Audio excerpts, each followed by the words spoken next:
July morning in 1951, landlord Pansy Carpenter received a telegram addressed to one of the tenants in her Tampa Bay apartment complex. She went out to the apartment carrying the telegram and knocked. There was no answer. She decided to open the door. When she touched the doorknob, it was warm, almost unbearingly warm. Pansy felt something was very wrong. She retreated back to her apartment and called the police. When the police arrived and entered the apartment of the tenant, 67-year-old Mary Reeser, they encountered the most inexplicable case of their lives.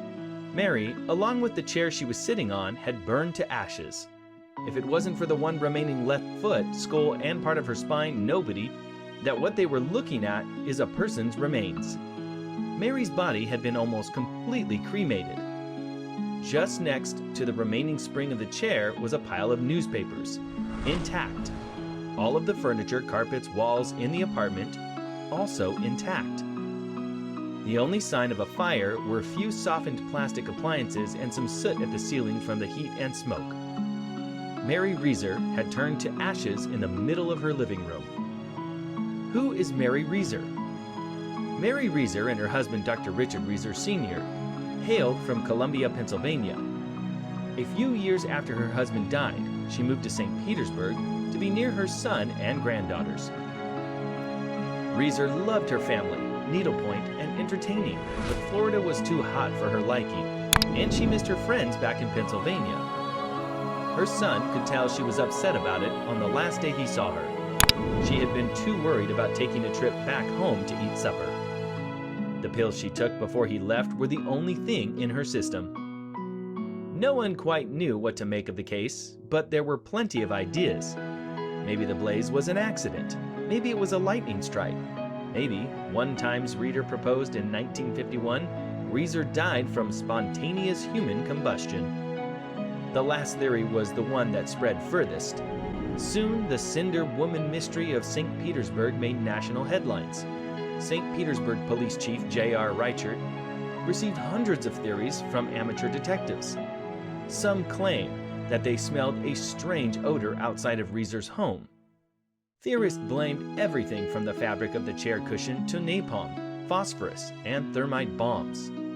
A ball of fire came through the open window and hit her, read one letter, "I seen it happen." There was no clear answer. The police. It took the St. Petersburg police force 5 days to admit defeat. Mary had been essentially cremated, something that requires a temperature of around 3,000 degrees. And yet, her living room contained almost no evidence of a fire. Her skull had shrunk to a very small size, an anomaly which complicated the investigation even more. Under intense heat, the skull would enlarge and even explode, not shrink. Nobody in the building noticed anything, apart from Pansy, who smelled smoke around 5 a.m., but thought it was the electrical trump that usually gave her trouble.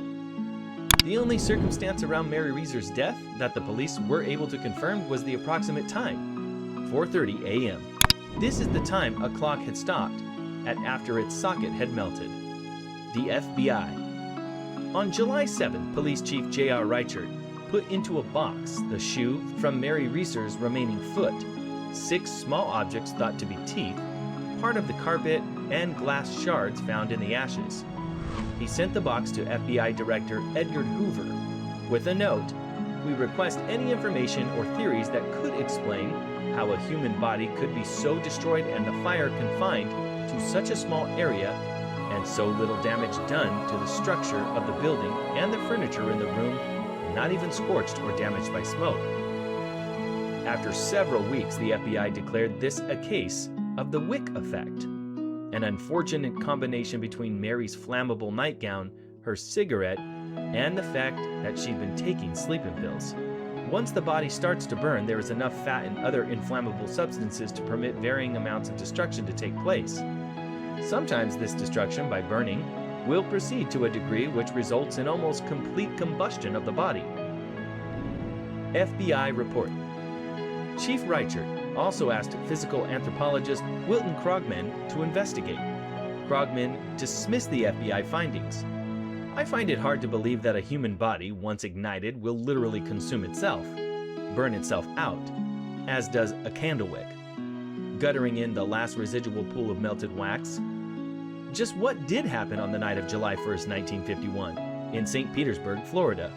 We may never know, though this case still haunts me. I cannot conceive of such complete cremation without more burning of the apartment itself.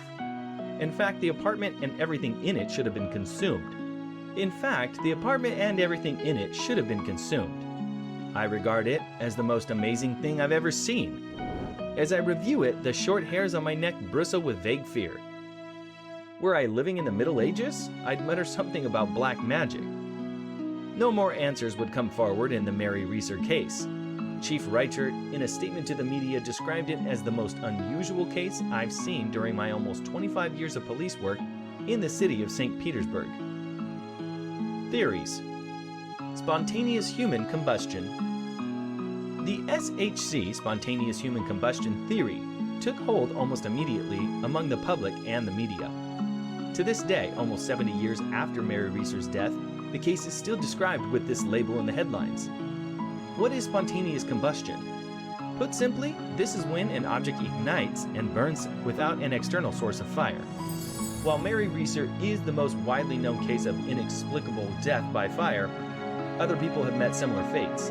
The mysterious circumstances of these cases and the failure of investigators to provide indisputable answers makes it hard for people to shake off the image of a person abruptly going into flames.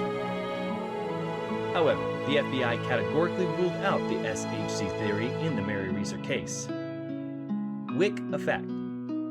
The Wick Effect is the most current explanation for the cases of spontaneous human combustion, or SHC. Basically, safety a person has caught fire. They are kept burning from their own fat. The clothing on their body acts as the wick, sort of like an inside-out candle. Because it is normally a slow burn, nothing else other than items in the immediate areas are affected. There is a reason to believe that the FBI got it right, and Mary's death was caused by a combination of sedatives and falling asleep with a lit cigarette. However, there are still many unanswered questions. Can somebody be so passed out that they won't wake up, even when they're on fire? Murder. Over a decade after Mary Reeser's death, Krogman himself suggested an alternate theory. What if Mary was murdered and burned at a different location? According to him, the theoretical killer had access to crematorium equipment. After incinerating Mary Reeser, he transported her remains back to the apartment. The question marks in this theory are several. How do we explain the softened plastics and the warm doorknob that spooked Pansy?